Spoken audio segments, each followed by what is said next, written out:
Hello, ನಮಸ್ಕಾರ ವೀಕ್ಷಕರೇ, ಹೇಗಿದ್ದೀರಾ ಎಲ್ಲರೂ? ಮಸಾಲ ಪುರಿ ಮಾಡಿದ್ದಂತೂ ಎಲ್ರಿಗೂ ತುಂಬಾ ಇಷ್ಟ ಆಯಿತು. ನನಗೂ ಕೂಡ ನಿಮ್ಮ ಕಮೆಂಟ್ಸ್ನ ನೋಡಿ ತುಂಬ ಖುಷಿ ಆಯಿತು. ತುಂಬ ಥ್ಯಾಂಕ್ಸ್ ಅದ್ರಗೋಸ್ಕರ.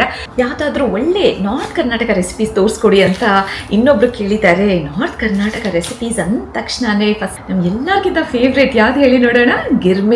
ಗಿರ್ಮಿಟ್ ಅಂದ ತಕ್ಷಣವೇ ನನಗೆ ತುಂಬ ಬಾಯಿನಲ್ಲಿ ನೀರು ಬರುತ್ತೆ. ನಾನು ಹುಟ್ಟಿ ಬೆಳೆದಿದ್ದೆಲ್ಲ ಹುಬ್ಬಳ್ಳಿನಲ್ಲೇ. ಕೋಳಿ ಇದ್ದಾಗಲಿಂದ್ರೂ ಗಿರ್ಮಿಟ್ ತಿನ್ನೋಕೆ ತುಂಬಾ ಇಷ್ಟಪಡ್ತೀನಿ. ಗಿರ್ಮಿಟ್ ಹೇಗೆ ಮಾಡೋದಂತ ನಾನು ಮುಂಚೆನೂ ತೋರಿಸ್ಕೊಟ್ಟಿದ್ದೀನಿ ನನ್ನ ಇಂಗ್ಲೀಷ್ ಚಾನಲ್ನಲ್ಲಿ. ಬಟ್ ಇವತ್ತು ಇನ್ನೊಂದು ವೇರಿಯೇಷನ್. ಗಿರ್ಮಿಟ್ ಅಂದ ತಕ್ಷಣ ಬೇರೆ ವೇರಿಯೇಷನು ಮಾಡ್ಬೋದು. ಬಟ್ ಅಚ್ಚುಕಟ್ಟಾಗಿ ಬೇಕು ಅಂದರೆ ನೀವು ಗಂಗಪ್ಪನ ಚುರ್ಮರಿ ತಿನ್ನಲೇಬೇಕು. ಅದು ನಮ್ಮ ಅಂಗಡಿ ಎದುರುಗಡೆನೇ ಇರುವಂಥದ್ದು.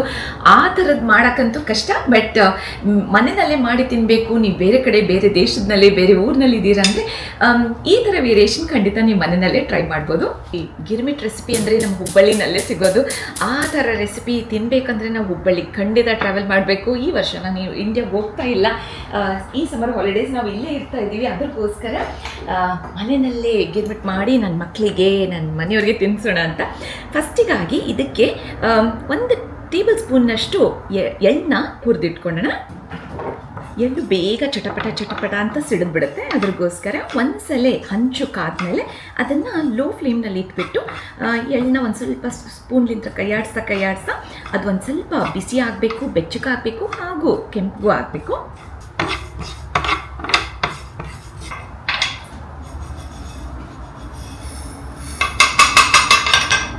ಇದು ತಣ್ಣಗಾಗಬೇಕು. ನಾವು ಮಿಕ್ಸಿನ ಹಾಕೋಕ್ಕಿಂತ ಮುಂಚೆ ಅದು ಫೈನ್ ಪೌಡರ್ ಮಾಡಿ ಇಟ್ಕೊಳ್ಳೋಣ. ಅದ್ರ ಜೊತೆಯಲ್ಲೇ ನಾನು 4 ಲವಂಗನೂ ಸೇರಿಸ್ತಾ ಇದ್ದೀನಿ. ನಾವು 4 ಜನ ಮನೇಲಿದ್ದೀವಿ. ಅದಕ್ಕೆ 4 ಜನದ ಪ್ರಮಾಣದಲ್ಲಿ ಮಾಡ್ತಾ ಇದ್ದೀನಿ. 1 ಲವಂಗ ಒಬ್ಬರಿಗೆ ಅಂತ ಅಳ್ತಿ. ಸೊ ಇದನ್ನು ಲವಂಗನೂ ಇದನ್ನಲ್ಲಿ ಸೇರಿಸ್ಬಿಟ್ಟು, ಹಾಗೂ ಇದನ್ನಲ್ಲೇ 1 ಚಿಟಿಕೆನಷ್ಟು ಚಕ್ಕೆ ಪುಡಿನ ಹಾಕ್ತಾ ಇದ್ದೀನಿ. ನಾನು ಮೊದಲು ಮಾಡಿರುವಂಥ ಗಿರ್ಮಿಟ್ ರೆಸಿಪಿ ಇನ್ಸ್ಟಾಗ್ರಾಮ್ನಲ್ಲೂ ಇದೆ, ಹಾಗೂ ಯೂಟ್ಯೂಬ್ನಲ್ಲೂ ಕೂಡ ಇದೆ, ಇಂಗ್ಲೀಷ್ ಚಾನಲ್ನಲ್ಲೇ. ಅದು ಬೇರೆಯೇ ರೆಸಿಪಿದು. ತುಂಬಾ ಇವತ್ತು ಮಾಡ್ತಿರೋ ಅಂಥದ್ದು ಗಿರ್ಮಿಟ್ ರೆಸಿಪಿನೇ, ಆದರೆ ಇದು ಬೇರೆ ವೇರಿಯೇಷನ್. ಇದು ತಣ್ಣಗಾಗಲಿ, ಇದನ್ನು ಸೈಡಿಗೆ ಇಟ್ಬಿಟ್ಟು ಅಷ್ಟರಲ್ಲಿ ನಾನು ಬೇಗ ತಕ್ಷಣಕ್ಕೆ ಈರುಳ್ಳಿನೇ ಹೆಚ್ಚಿಟ್ಕೊಳ್ತಾ ಇದ್ದೀನಿ. ಈರುಳ್ಳಿ ಹೆಚ್ಕೊಳೋ ಹೊತ್ತಿನಲ್ಲೇ ಸುಮಾರು ಜನಕ್ಕೆ ಕಣ್ಣಲ್ಲಿ ನೀರು ಬರೋದು ಸಹಜನೇ ಅಲ್ವಾ?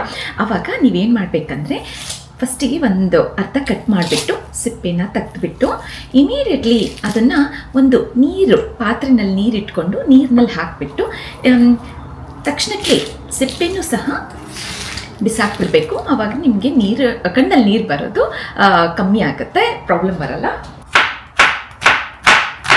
ಸುಮಾರು ಈರುಳ್ಳಿನೇ ಹೆಚ್ಕೊಂಡಿದ್ದಾಯಿತು, ಆರಾಮಾಗಿದ್ದೀನಿ, ಕಣ್ಣಲ್ಲಿ ನೀರು ಬರಲಿಲ್ಲ ಸದ್ಯ. ಒಳ್ಳೆ ಪೋರ್ಷನ್ ತುಂಬ ಬೇಕಾಗುತ್ತೆ ಈರುಳ್ಳಿ ಇದ್ದಷ್ಟೆಲ್ಲ ರುಚಿ ಚೆನ್ನಾಗಿ ಬರುತ್ತೆ. ಮೆಣಸಿನ್ಕಾಯಿನ ಹೆಚ್ಚು ಹೊತ್ತಿನಲ್ಲೇ ಈ ಥರ ತುಂಬಿರಬೇಕು. ಅದಕ್ಕೆ ತುಂಬನ ತೆಗಿಬೇಡಿ, ಹಾಗೂ ಅದನ್ನು ಸುಮ್ಮನೆ ಚಾಕು ತುದಿಲಿಂದ ಒಂದು ಗೀರ್ ಮಾಡಿ ಅಷ್ಟೇ. ಪೂರ್ತಿಯಾಗಿ ಹೆಚ್ಕೊಳೋದೇನು ಬೇಕಾಗಿಲ್ಲ. ಸುಮ್ಮನೆ ಒಂಥರ ಪಾಕೆಟ್ ಥರ ಇದು ಓಪನ್ ಆದರೆ ಸಾಕು. ಸೀಳೋದು ಕಾರಣ ಏನಂದರೆ, ಮೆಣಸಿನ್ಕಾಯಿನಲ್ಲಿರುವಂತಹ ಖಾರದ ಅಂಶ ಪಲ್ಯನಲ್ಲಿ ಬರುತ್ತೆ. ಅದಲ್ಲದೇನೂ ಕೂಡ ಒಗ್ಗರಣೆನಲ್ಲಿ ಹಾಕಿದಾಗೆ ಅದು ಪಟ್ ಅಂತ ಸಿಡಿದು ಹೋಗಲ್ಲ. ಅದೊಂದು ಸ್ವಲ್ಪ ಡೇಂಜರಸ್ಸು. ಹಾಗಾದರೆ ಅದ್ರಗೋಸ್ಕರ ಸೀಳಿದ್ರೆ ಆ ಥರ ಆಗಲ್ಲ ಅಂತ ಕಾರಣಕ್ಕೆ. ಹಾಗೂ ಅದಲ್ಲದೇನೂ ಕೂಡ ಇದು ಒಗ್ಗರಣೆಯಲ್ಲಿ ಹಾಕಿದಾಗೆ ಅದರಲ್ಲಿ ಎಲ್ಲ ರೀತಿಲಿಂದ ಉಪ್ಪು, ಹುಳಿ ಎಲ್ಲ ಅಂಶನೂ ಕೂಡ ಮೆಣಸಿನ್ಕಾಯಿನಲ್ಲಿ ರಸ ಹೋಗುತ್ತಲ್ಲ, ಅದು ತುಂಬಾ ಟೇಸ್ಟಿಯಾಗಿರುತ್ತೆ. ಅದು ತಿಂದಾಗೆ. ಒಗ್ಗರಣೆ ಮಾಡೋಕ್ಕೆ ನಾನು ಒಂಥರ ದೊಡ್ಡ ಕಡಾಯಿನೇ ತೊಗೊತಾ ಇದ್ದೀನಿ. ಈ ಥರ ನಿಮಗೆ ಬೇಕು ಅಂದರೆ ನೀವು ಯಾವುದಾದ್ರೂ ಕಾಸ್ಟ್ ಐರನ್ ತವಾ ಇದ್ರೂ ಕೂಡ ನಿಮ್ಮ ಮನೆಯಲ್ಲೇ ಅದನ್ನು ಕೂಡ ಬಳಸ್ಬೋದು. ಒಂದು ಸ್ವಲ್ಪ ಅಗಲವಾಗಿರುವಂಥ ಪಾತ್ರೆ ಅಂತ ತೊಗೊಳ್ಳಿ. ಅವಾಗ ಒಂದು ಸ್ವಲ್ಪ ಈರುಳ್ಳಿ ಹಾಕಿದಾಗೆ ಅದು ಸ್ಪ್ರೆಡ್ ಮಾಡಿ ಅದನ್ನು ಮಗ್ಸೋಕ್ಕೆ ಈಸಿ ಆಗುತ್ತೆ ಅಂತ. ಇವಾಗ ನಾನು ಎಳ್ಳೆಣ್ಣೆನ ಬಳಸ್ತಾ ಇದ್ದೀನಿ. ನಿಮ್ಗೆ ಯಾವ ಎಣ್ಣೆ ಬೇಕು ಅಂದರೆ ಅದನ್ನು ಬಳಸಿ. ಎಳ್ಳೆಣ್ಣೆ ತುಂಬ ಒಳ್ಳೆಯದಾಗಿರುವಂಥ ಎಣ್ಣೆ ಆರೋಗ್ಯಕ್ಕೆ. ಅದಲ್ಲದೇನೂ ಕೂಡ ನಿಮ್ಮ ಜಾಯಿಂಟ್ ಪೇನ್ಸ್, ಏಕ್ಸ್ ಏನಾದರೂ ಇದ್ದರೆ, ಮಂಡಿ ನೋವು, ಕೈ ನೋವು, ಕಾಲು ನೋವು ಇದ್ದರೆ ಎಳ್ಳೆಣ್ಣೆ ನೀವು ಅಡುಗೆನಲ್ಲಿ ಬಳಸಿದರೆ ಆ ಥರದ್ದು ಏನೂ ಬರಲ್ಲ. ಅದಲ್ಲದೇನೂ ಕೂಡ ಎಣ್ಣೆ ನಮ್ಮ ಆರೋಗ್ಯಕ್ಕೆ ಒಳ್ಳೆಯದಲ್ಲ. ಬಳಸುವ ಹೊತ್ತಿನಲ್ಲಿ ನೀವು ಒಳ್ಳೆಯ ಎಣ್ಣೆನ ಆಲ್ಟರ್ನೇಟಿವ್ ಒಳ್ಳೆಯ ಎಣ್ಣೆ ಬಳಸಿದರೆ ಅದು ನಿಮಗೆ ತುಂಬ ಆರೋಗ್ಯಕ್ಕೂ ಒಳ್ಳೆಯದು, ಹಾಗೂ ಎಳ್ಳೆಣ್ಣೆ ತುಂಬ ರುಚಿನೂ ಇರುತ್ತೆ. ಎಣ್ಣೆ ಚೆನ್ನಾಗಿ ಕಾದಿದೆ. ಇವಾಗ ಇದನ್ನು ಈರುಳ್ಳಿ ಸೇರಿಸೋಣ. ಇದರಲ್ಲೇ ನಾನು ಮೆಣಸಿನ್ಕಾಯಿ ಹಾಗೂ ಈರುಳ್ಳಿಯನ್ನು ಜೊತೆಯಲ್ಲಿ ಹಾಕಿ ಇದನ್ನು ಕೈಯಾಡಿಸ್ತಾ ಇದ್ದೀನಿ. ಇದು ಒಂದು ಒಳ್ಳೆ north Karnataka recipe, authentic recipe, ಎಲ್ರಿಗೂ ಇಷ್ಟ ಆಗುವಂಥ ರೆಸಿಪಿ, ತುಂಬ ಪಾಪ್ಯುಲರ್ ರೆಸಿಪಿ, ಎಲ್ರಿಗೂ ಅಚ್ಚುಮೆಚ್ಚು ಆಗಿರುವಂಥ ರೆಸಿಪಿ. ಇದನ್ನು ಖಂಡಿತ ಟ್ರೈ ಮಾಡಿ. ಇದಕ್ಕೆ ಬೇಕಾಗಿರುವಂಥ ಸಾಮಗ್ರಿನೂ ಕೂಡ ತುಂಬಾ ಕಮ್ಮಿ, ಮನೆಯಲ್ಲಿ ತಕ್ಷಣಕ್ಕೆ ಸಿಗುವಂಥದ್ದು ಯಾವಾಗಲೂ ಇದ್ದೇ ಇರುತ್ತೆ ನಮ್ಮ ಮನೆಯಲ್ಲೇ. ಮಾಡೋದಕ್ಕೂ ಕೂಡ ತುಂಬಾ ಸುಲಭ. ಬೇಗ ಮಿಕ್ಸಿನಲ್ಲಿ ಹಾಕ್ಕೊಂಡು ಪೌಡರ್ ಮಾಡಿ ಇಟ್ಕೊಂಡು ಬಿಡೋಣ.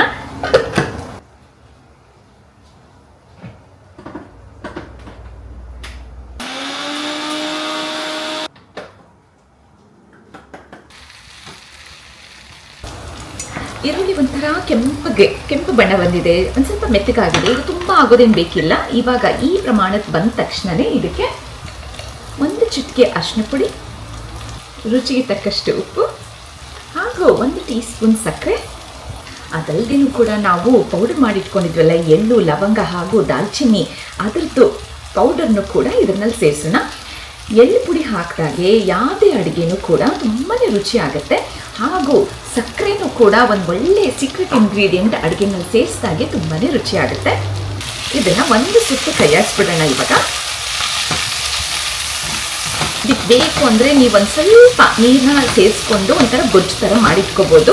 ಇಲ್ಲಪ್ಪ ಅಂದರೆ ಇಷ್ಟೇ ಸಾಕು. ಒಂದು ಸ್ವಲ್ಪ ಎಣ್ಣೆ ಇದರಲ್ಲಿ ಖಂಡಿತ ಸ್ವಲ್ಪ ಜಾಸ್ತಿ ಹಿಡಿಸುತ್ತೆ. ಸೊ ನೀವು ಒಂದು ಸ್ವಲ್ಪ ಈಸಿಯಾಗಿ ಒಂದು ಸ್ವಲ್ಪ ಜಾಸ್ತಿ ಪ್ರಮಾಣದಲ್ಲಿ ಎಣ್ಣೆನ ಹಾಕಬೇಕಿರುತ್ತೆ. ಈ ಥರ ಗೊಜ್ಜನ್ನ ಮಾಡಿಟ್ಕೊಂಡ್ಬಿಟ್ರೆ ಇದು ಒಂದು ವಾರ ಖಂಡಿತ ನೀವು ಫ್ರಿಡ್ಜ್ನಲ್ಲಿ ಮಾಡಿಟ್ಕೋಬೋದು.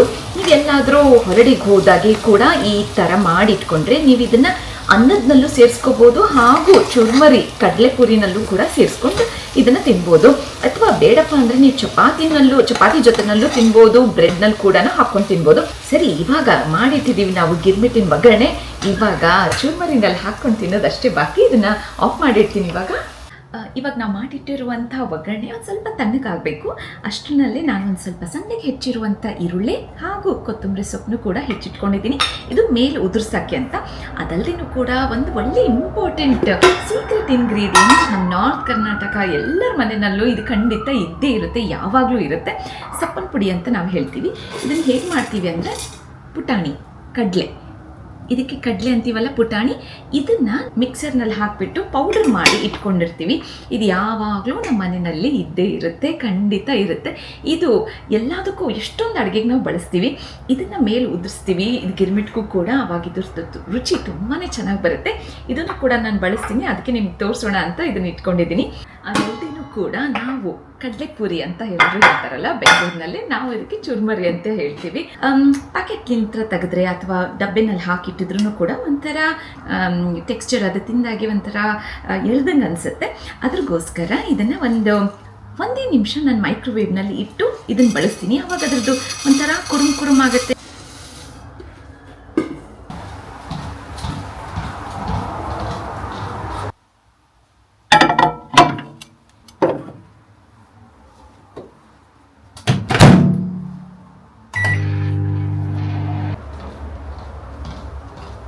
ಇದು ಒಂಥರ ಈ ಥರ ಮಾಡಿದಾಗೆ ನೀವು ಯಾವುದೇ ಇದನ್ನ ರೆಸಿಪಿನೂ ಕೂಡ ಈ ಥರ ಮಾಡಿ ತಿಂದರೆ ತುಂಬ ರುಚಿ ಆಗುತ್ತೆ. ಸೊ ಇವಾಗ ಇದು ಗಿರ್ಮಿಟ್ ಹೇಗಪ್ಪ ಮಾಡೋದು ಅಂದರೆ, ಇದು ಒಂದೇ ಸತಿ ಎಲ್ಲನೂ ಕಲ್ಸೋಕ್ಕಾಗಲ್ಲ. ಯಾರಿಗೆ ಎಷ್ಟು ಬೇಕೋ, ಎಷ್ಟು ಪ್ರಮಾಣ ಬೇಕೋ, ಒಬ್ರು ತಿಂತಾಯಿದ್ರೆ ಒಬ್ಬರು ಅಳತೆ ಅಷ್ಟೇ ಇದನ್ನು ಕಲಿಸ್ಬೇಕು.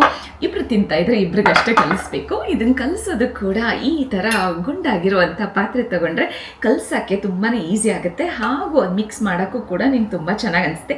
ಇದೇ ಥರ ಪಾತ್ರೆನೇ ಅವರು ಕೂಡ ಬಳಸ್ತಾರೆ, ಗಿರ್ಮಿಟ್ ಮಾಡೋರು ಕೂಡ. ಅದ್ರಗೋಸ್ಕರ ನಮ್ಮ ಮನೆಯಲ್ಲಿ ಇರುವಂಥ ಈ ಗುಂಡನ್ನ ನಾನು ಬಳಸ್ತಾ ಇದ್ದೀನಿ.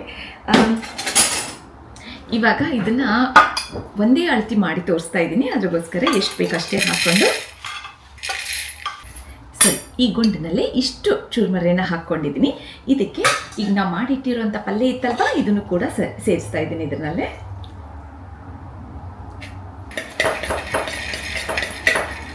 ಇದನ್ನು ನೋಡಿದ್ರಲ್ಲ ಎಷ್ಟು ಸುಲಭವಾಗಿ ಈ ಥರ ಪಾತ್ರೆ ಹಾಕೊಂಡಾಗೆ ಕಲಿಸೋಕ್ಕೂ ಕೂಡ ತುಂಬ ಈಸಿ ಆಗುತ್ತೆ.